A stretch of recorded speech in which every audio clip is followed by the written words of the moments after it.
Adam, I want to show you something. It's a hypothetical syllogism. It's similar to the one I gave you in the last video. I just cleaned it up a little bit. It goes like this. If a duck is a bird, then a duck has feathers and wings. A duck is a bird, therefore a duck has feathers and wings. It's simple, it's clean, it's concise. It's good enough for a textbook.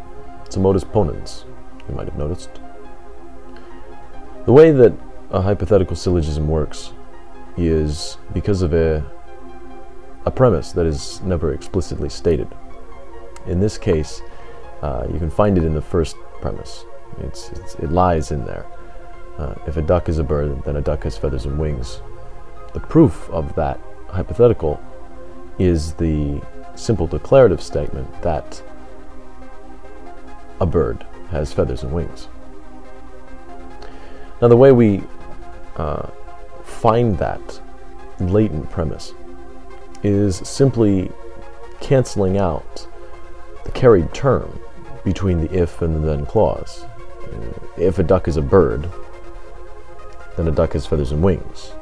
Take out duck in the if clause, take out duck in the then clause, and we're left with a bird has feathers and wings. As soon as we make that statement explicit, it becomes the first premise of a classical style syllogism. It goes, a bird has feathers and wings. A duck is a bird. Therefore, a duck has feathers and wings. It follows the same pattern of men are mortal, Socrates is a man, therefore Socrates is mortal. And you can flip them back and forth between the two. The only way that that can happen is if there is indeed an absolutely common term between the if and the then clause of the hypothetical form of the syllogism. Because it's only then can you cancel out that common term and give you the first premise of the same syllogism in classical form.